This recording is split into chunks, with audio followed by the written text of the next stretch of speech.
The 360 on Energy and Carbon, hosted by 360 Energy. On today's podcast episode, we have Sarah Keys, CPA, CA, and CEO at ESG Global Advisors, Inc. Sarah is an ESG and climate change expert with over a decade of work experience as a thought leader, consultant, facilitator, and auditor. She regularly presents to executive teams and board of directors on the link between ESG and climate change with financial and operational performance and long-term value. Sarah helps her clients establish ESG and climate change strategies that align with strategic priorities, enabling effective integration with existing risk and strategy processes. Prior to joining ESG Global Advisors, Sarah was a principal at CPA Canada, where she produced research, thought leadership and guidance for companies to integrate climate change considerations into business strategy, risk management, governance, and reporting.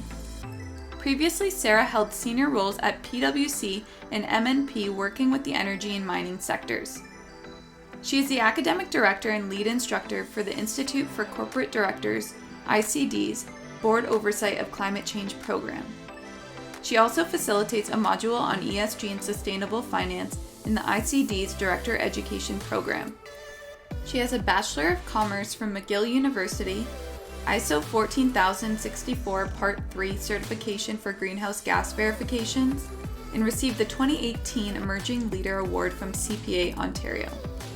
Now let's get on to the episode with Sarah. Welcome back, Sarah Keys, CEO at ESG Global Advisors. Thank you so much for having me. For our listeners, we had Sarah on in late October of 2021 for episodes 22 and 23, which were ESG basics and industry implemented ESG. So if you haven't listened to those episodes, feel free to go back to those as well. On to you, Dave. So Sarah, a lot has happened since we last spoke and to the ESG business, but even yourself. And so for our listeners, I want to make everyone aware that Sarah was recognized by the Globe and Mail, that's a well-established national business paper, as being one of the top 50 emerging leaders reinventing how Canada does business. Now that is a big responsibility, Sarah. But by the way, I would agree in that because I understand what you do and how you do things. So congratulations on that, by the way. That is fantastic. So maybe for our listeners, can you just say, what are the things that you're doing that led to that recognition the way you might understand it? If you could share with people why you got that recognition.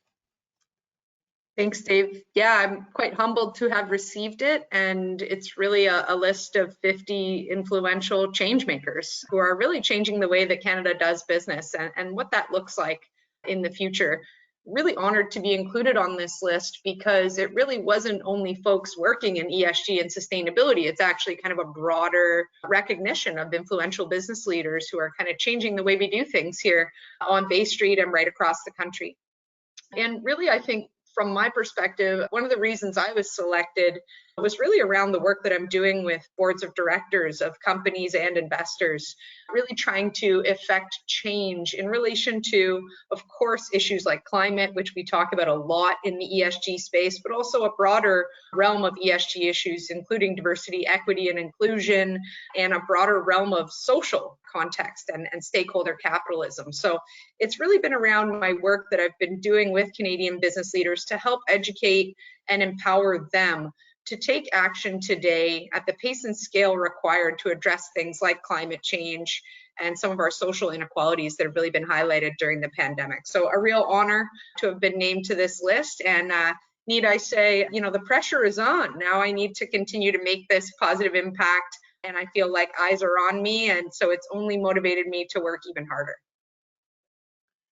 Sarah, as I said earlier, I think it's perfect because I am aware of the work that you've done, and the work that you are doing is critical, not only, I think, to business, but to Canadian businesses' success. So well done, and I'm looking forward for this discussion so we can capture more from you so we can share with our audience other things that you can share with them what they can do going forward. Okay, I think something we ought to just do, because we've done that classic mistake. We've thundered into this episode and we're saying ESG. And we may just have some listeners who are listening who don't know what ESG is. So I'm going to ask Sarah, if you would give us a quick one sentence on what ESG is, if you can. Sure. So ESG for the listeners it stands for Environmental, Social, and Governance. It's an acronym created by institutional investors and used broadly in the capital markets. It's become quite mainstream, and you may have seen it in the media, and I think we'll get into some of those conversations today. But ESG has become a hot button topic for just about everyone in the corporate world, both in Canada and globally. And what it stands for, what it means, is the structured integration and consideration of environmental and social risks and opportunities alongside those traditional financial metrics that we've always used to measure performance and value. And so really ESG is that subset of the traditional corporate social responsibility factors that could be financially material to an entity's long-term value creation. Fantastic. So we now know what we're all talking about, and hopefully our listeners do. As we said, we last spoke with you and you gave us some great material back in October 2021, and you said it's sort of fast moving. So the question's relatively simple. The answer may be a little more complex, but have there been major changes, and what are those changes since we last spoke? Well, John, I appreciate you giving me that marker in time of October 2021, because indeed the pace of change at that time was fast, and now I'd say we're moving at lightning speed. And so since then, some of the most noteworthy developments have really all been around standards development, regulation, and policy. And why is this important? Well, what we spoke about previously in our first two episodes back just a couple of years ago, we were really talking about a movement that was voluntary within the capital markets, being driven by investors and companies choosing to measure and report on their ESG performance because they believed it was actually linked to what they were doing as a business and how they would generate value in the long run.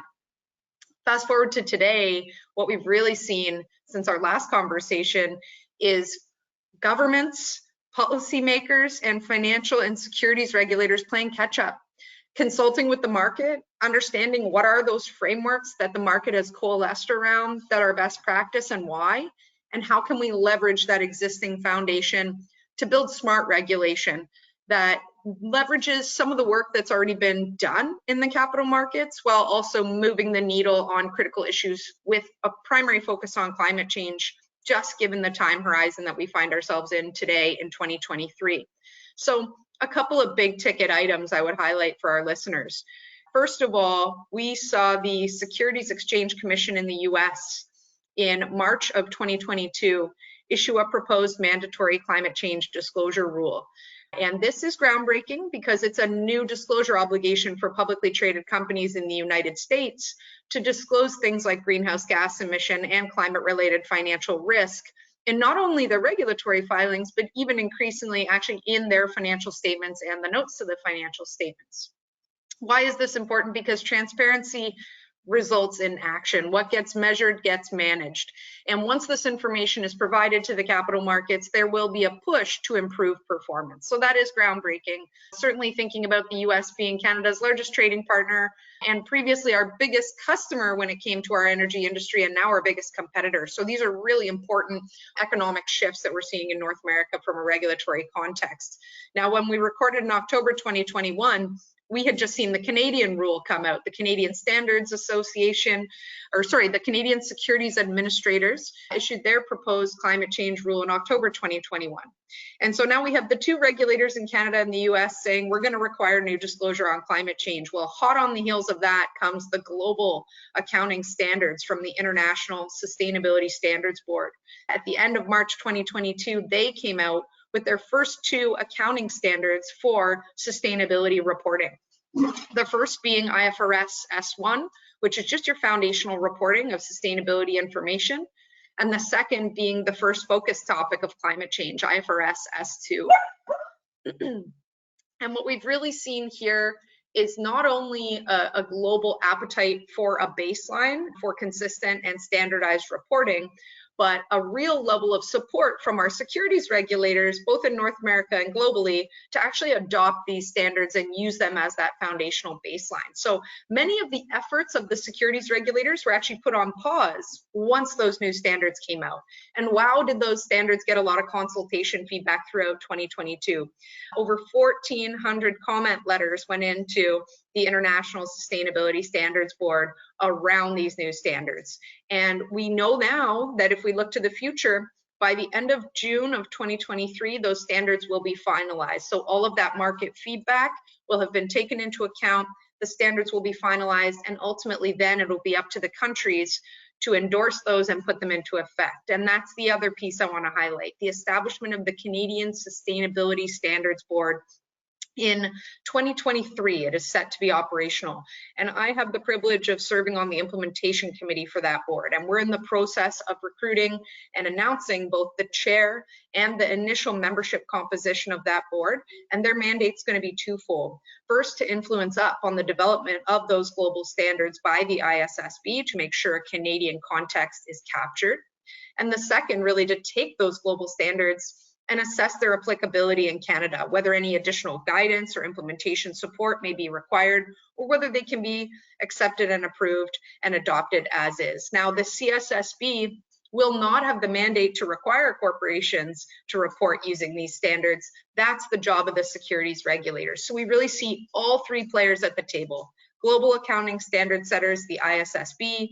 We see the Canadian Sustainability Standards Board set to be operational this spring, and then the securities regulators waiting in the wings to do something with respect to adopting this global baseline with a primary and initial focus on climate. But I really want our listeners to recognize climate is the first topic, it's not the last. So there's going to be a whole bunch of environmental and social topics coming down the pipe. Well, not much has been happening then, has it? And it really is interesting, isn't it? The fact that something that started out, I'm going to say, as a business-led voluntary movement is now getting acceptance.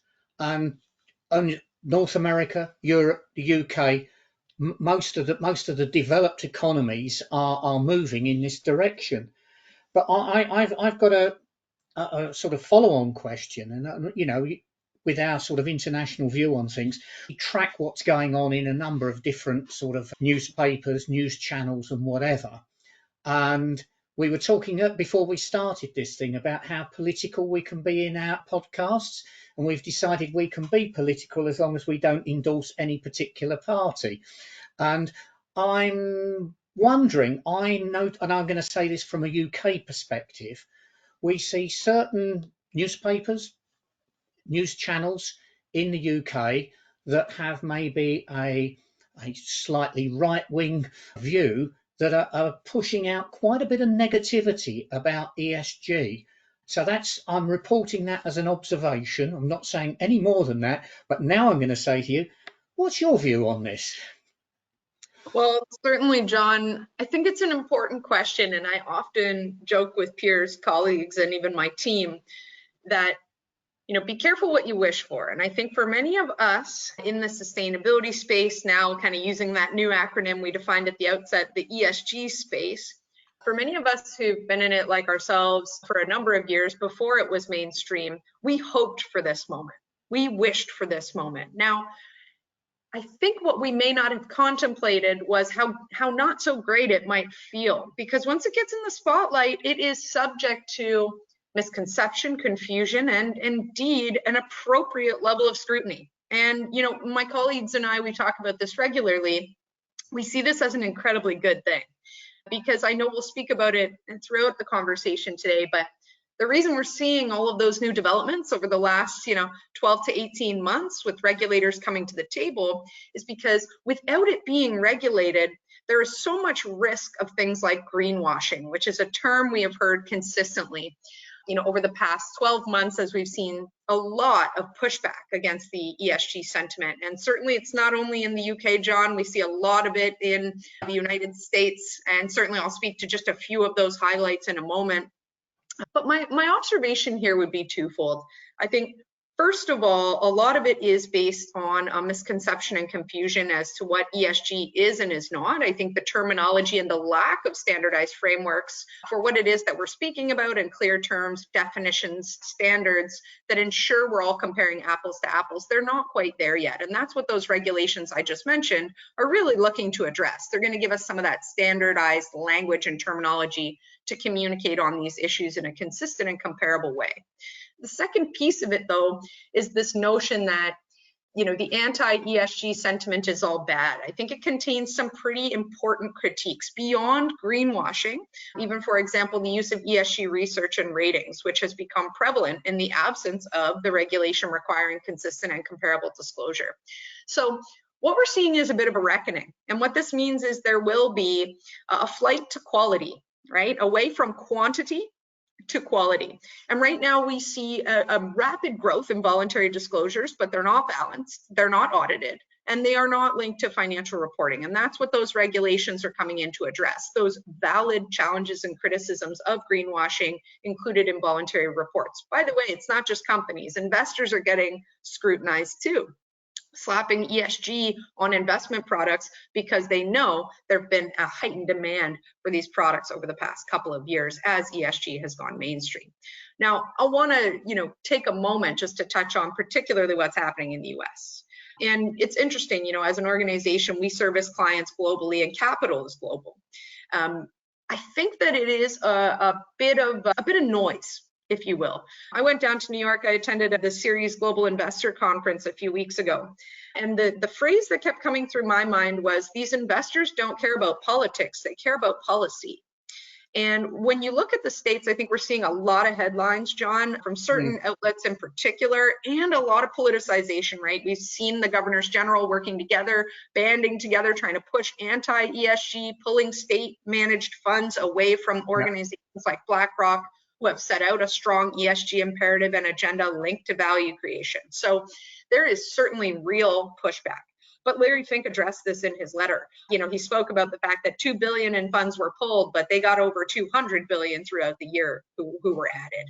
So if you want to talk about materiality, this is but a drop in the bucket for BlackRock. Now, the negative reputational backlash, I think, is significant and important. He didn't mention ESG in his letter this year. We're seeing a bit of a pulling back. And I think we're going to be really interested to see what happens in 2023 proxy season. Record number of ESG proposals on agendas, 4 annual general meetings to be voted on, but expectation is a lot lower support this year, given that political pushback. But on the flip side, we saw Joe Biden use his first ever veto as president of the United States to knock down that anti-ESG bill. And secondly, we've seen the most important piece of legislation on climate change coming through the Inflation Reduction Act. And if I look at the balance of what the conversation was like when I was visiting New York and speaking with global investors that are based in New York but invest globally, their viewpoint was that the regulation in Europe is so far ahead that this policy response from the Inflation Reduction Act in the US is exactly what they needed to be able to invest capital in North America toward decarbonizing. So from my perspective, I think the politics is a lot of noise. I think it makes for some fun cocktail conversation, but it seems very clear to me that institutional investors are staying the course, because come back to that definition of ESG. It's about material financial risk and opportunity that impacts financial and operational performance and value. And investors are not going to stray from that, because that's core to their fiduciary duty. That's a great answer. And it's spurred a sort of slight follow-on question from me. I don't know if you're the same, I'm sure you're the same as me, but when you're socializing and people talk about what you do, it becomes quite, should we say, at times interesting that you never realized how many of your friends were experts on renewable energy, even though they don't work in the sector. And you get all of this sort of thing on. And I'm wondering whether, I'm going to say, have we got an issue? I'm not quite sure. But we defined ESG. We know it's investor driven. We know it's business related. But if I'm buying a packet of cereal, breakfast cereal in a supermarket, does ESG matter to me? And yet it's I'm wondering, do we have to have a movement whereby the average, because we've been slightly political here, where the average voter understands what ESG means and then can determine the platform that whatever candidates that they're reviewing are on. Have you got a view on that? Absolutely, John. And I'm really glad you asked the question, because let me take a twist on this one. So ESG, as we defined it, is that kind of subset of the universe of sustainability issues that could impact the value of a company. And in many ways, I would describe that as the outside-in impacts. So the outside impacts of environmental and social issues like climate change, like systemic racism, like inequality, and the impact of that on the entity's ability to actually achieve its corporate objectives and priorities and generate a return for shareholders.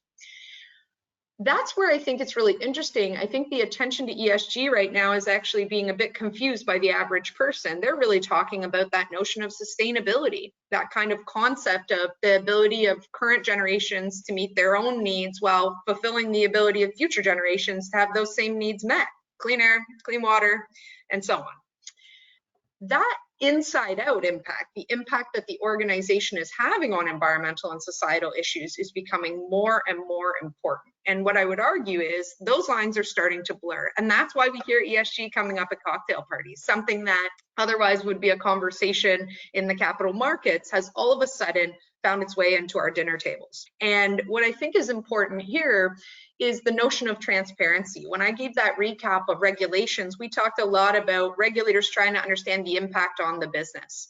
The next iteration, the 2.0 that's coming, is what is the organization doing about environmental and social issues that are in the area where it's operating, that are kind of fundamental to its existence. I think you can no longer extract the company and the economy from the environment and society upon which it depends. And we see this kind of accelerating trend of Generation Z in particular, as they enter the workforce, really choosing to work for organizations that align with their values. So you can start to see how this blurs, right? Those kind of overall societal perceptions, sentiment, and reputational risk of consumers making choices and people choosing where to work will eventually impact the operational and financial performance of the company. So very inextricably linked. I think transparency is needed. I see ESG as a stepping stone to true and full sustainability, where we can pick up that cereal box, look at the nutrition facts, and right beside it see the carbon footprint, water usage, energy usage, and also a number of social metrics that we're yet to define that are going to be increasingly important. It's interesting now. And just a side comment, your definition of sustainability, if I remember rightly, comes from 1987. Correct. That's from the Brundtland report. That's right. Yes. Yeah. And it's interesting then, that was groundbreaking. And have we got exponential growth in sustainability now? Question. Yeah. Dave, I think it's about time you asked a question. Oh no, there was 40 questions that popped in my head as Sarah's talking. So I thought, no, I got to go back to my script. Sarah, I really think it's healthy, as you said, to scrutinize what we do, to think what we've done and how to make it better. You can't stay the same and get better. And I loved your attitude and your thought processes.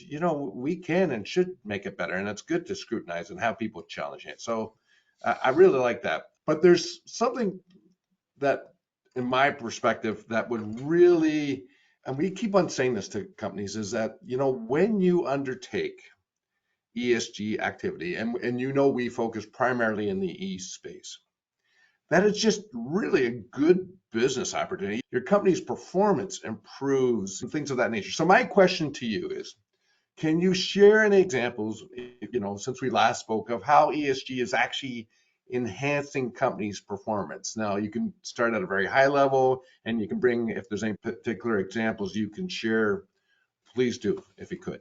Absolutely. I think the most exciting thing now is we're starting to see what that performance can look like on the ground now that so many organizations have made lofty commitments, right? And I think this is an interesting part of the debate is, should we be setting targets before we know how we're going to get there? I'm actually of the view that setting a goal is a helpful starting point, but it needs to be followed up with swift action. And for context for our listeners, only 5% of FTSE companies that have set net zero targets have a credible transition plan.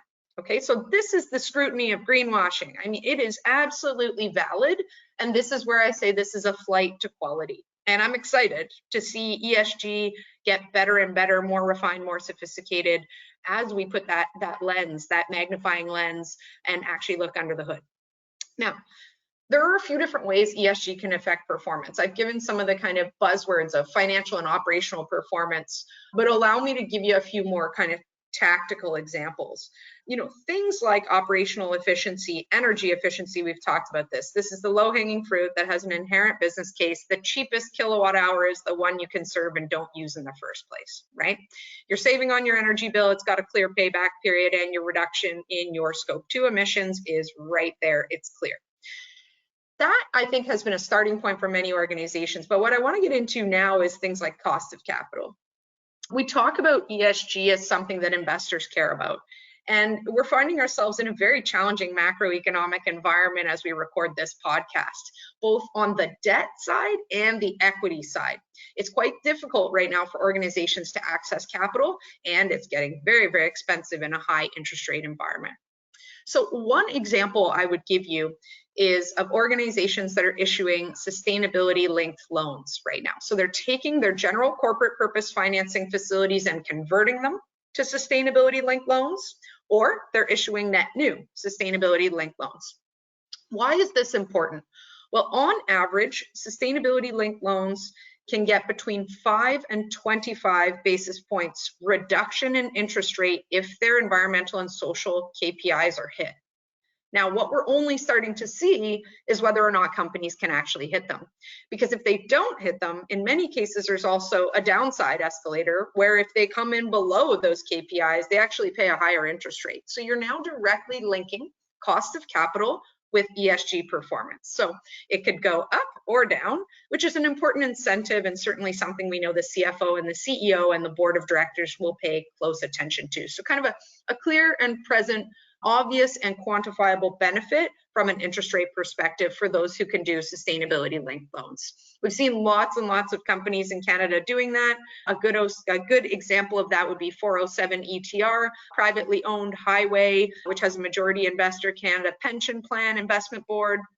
And they have issued a sustainability-linked loan that has offered them a reduction in interest rate in alignment with achieving their metrics and targets outlined in their ESG strategy. Now, let's go to the flip side. Let's talk about equity raising and a public company seeking more capital, perhaps to build a new facility. Now I'm going to draw on an anonymized mining client of our firm that we've been working with for a number of years. Took them through from zero to baseline hero, we'll say, kind of from zero to the full ESG 101 foundation. Junior mining company, two mines outside of Canada, publicly traded and listed on the TSX as well as another stock exchange imminently. And they're looking to do mergers and acquisitions, as is quite common in the space from a growth perspective. They have been able to raise an additional $300 million of capital because of their ESG strategy and report. This is a direct commentary from the CEO who said, I would not otherwise be able to access the pools of institutional capital that I've been able to access if I couldn't come to them with a clear ESG report. But it's not just about having a shiny report. It was that the report was aligned to the reporting frameworks that they had asked for, that it had done a materiality assessment, that it spoke about the impact of environmental and social risks and opportunities on the ability of the company to generate returns for shareholders. And as a result, by having that narrative, those guiding principles and key metrics and targets, they were able to access and raise capital of $300 million to do both mergers and acquisitions and new build. So kind of two clear and tangible examples with a couple of numbers attached for you. If I could, just spurring on, because we talked about this prior to our starting the podcast amongst ourselves before you came in, and that is, we've talked about ESG, and it's typically been driven historically by the public companies. But there are private and there's SMEs, and SMEs are a big part of our economy. What are you seeing, Sarah? Is ESG starting to become more of a language that's being used or understood by the SME and private firms as well in this area? The reason I love this question so much, Dave, and we've spoken about this in the past, is if we think about the race to net zero, and by the way, the race to net zero is not just a climate race, it's a just transition race as well. If we think about the race to net zero as a physical race, we don't win until that last person crosses the finish line. right? So we can have all the big companies doing all the interesting stuff they want and all of the public companies required to report. But if we don't capture those SMEs and those private companies, we're not going to avert that climate crisis, right? And why is this important? Well, let's just keep our mind on the big picture: systemic financial risk, future of our society, and the future of our environment being able to host humans. So kind of important. Yeah, and when I think about, the public companies, they've certainly led the way. We've definitely seen, increased scrutiny and transparency. The example I gave you actually about that mining company would totally classify as a SME, which I love. So I want to highlight that piece, but they are publicly traded.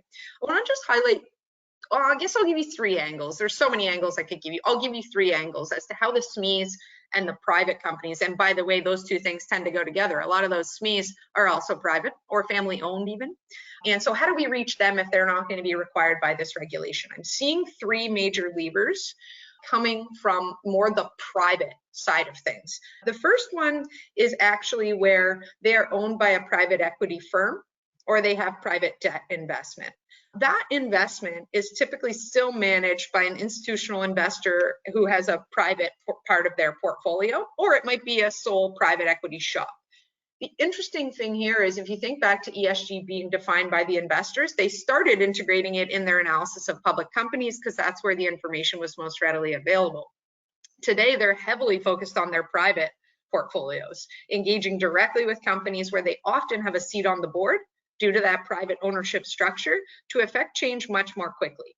So we see either the LPs who fund in to private equity firms pushing them to think about this, or the LPs themselves investing their private capital and pushing the companies they invest in to think about it. And that would be an example with 407, privately held, yes, a very large infrastructure project, but having Canada Pension Plan, a leading ESG investor, as one of their capital sources, it becomes a very important imperative, right? They have a seat on the board and they are a part of that conversation.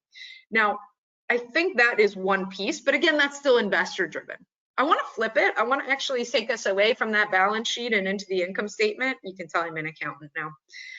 The income statement piece is the most interesting part to me. And what I'm seeing more than anything is private companies being driven not by those who give them capital, but by their customers, who are large publicly traded companies, who now have to increasingly report on the impacts not only of their direct operations, but of their supply chain, both upstream and downstream.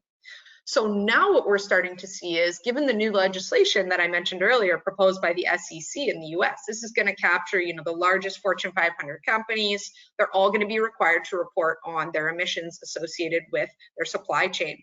We can tell that these companies are preparing because they've already started including provisions for any provider, which often, by the way, is SMEs and private companies, especially in Canada. Any of them who want to continue to service those companies have to provide reports on their emissions so they can fulfill their own disclosure obligations.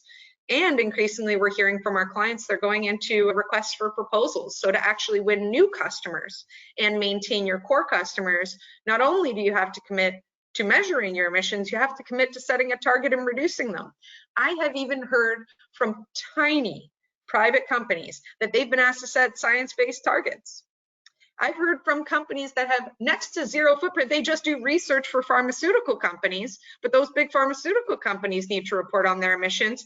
They've been told they need to set a science-based target. So we are really seeing a trickle-down effect, and nothing gets a C-suite's attention more than a major customer telling you that they care about this stuff. I actually think it might be more impactful than your investors telling you they care about this stuff. So there is a really big lever there.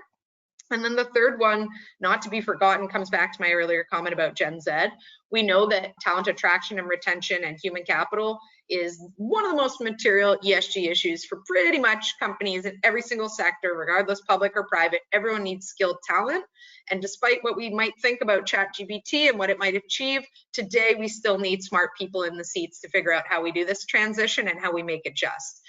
The ability to attract and retain the skilled talent that are coming out with degrees today in ESG, sustainability, and sustainable finance that never existed before, they will not come and work for your company unless you have an ESG strategy, unless you can say what the company is doing to walk that talk on things like climate change and sustainability. And anecdotally, this is where I'll give you the last example of the third point for me.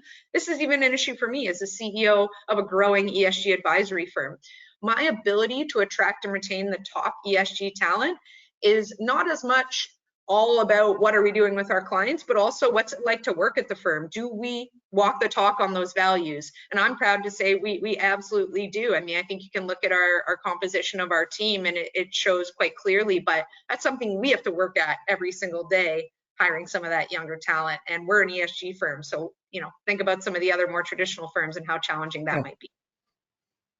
Thank you, Sarah. It's so interesting because we just released a podcast with Bob Willard, as you know, and he spoke the same way, is that effectively now there's nothing better to get a company's attention than their customers saying, I need this from you, get it to me. And so I think it was well stated. Thank you for that. Thanks for joining us today, Sarah. To end off this episode, what is the biggest takeaway you can give our listeners? The biggest takeaway I'd like to leave the listeners with is it's no longer about whether we're going to have to report and what we might have to report. It's about getting on with the hard work now of actually developing those strategies and decarbonizing, achieving the goals and the performance improvements so that we can show progress over time, because really what gets measured gets managed. So I think it's time to act, and there's never been a more important time in human history to do so. John, what's your biggest takeaway? Oh, I had several. One of them's just been taken. Yeah, so what gets measured gets managed? Yeah, well, no, the fact that you've got to act on things. But I thought I'd try and keep it simple. And my biggest takeaway is ignore ESG at your peril. Okay. Dave, what's your biggest takeaway? It is so real and it's got teeth in it now versus just lip service. There's now a rigor, a framework. It will mitigate or reduce the greenwashing, which is probably the biggest concern. So I think that's the direction we have to go. And when that becomes real and people, it's measured, as Sarah said, and they can see the benefit, this thing will go very quickly. So I'm excited, Sarah, with what you described and how this is rolling out. I didn't bring it all together like you did, and so thank you for sharing that. Oh, Dave, John, Sarah, thanks for your time today. It's been really enjoyable. Thank you. Yeah. Thank you so much. That's all for today's episode of the 360 on Energy and Carbon podcast. Thanks for listening. Make sure to check us out on our website at 360energy.net and follow us on LinkedIn at 360 Energy Inc. Tune in to our podcast on Apple Music, Spotify, Anchor, or other listening platforms by searching the 360 on Energy and Carbon. You can watch the video recording and subscribe on YouTube at 360 Energy Inc. Email us your feedback at podcast@360energy.net or comment on our LinkedIn posts. See you next week.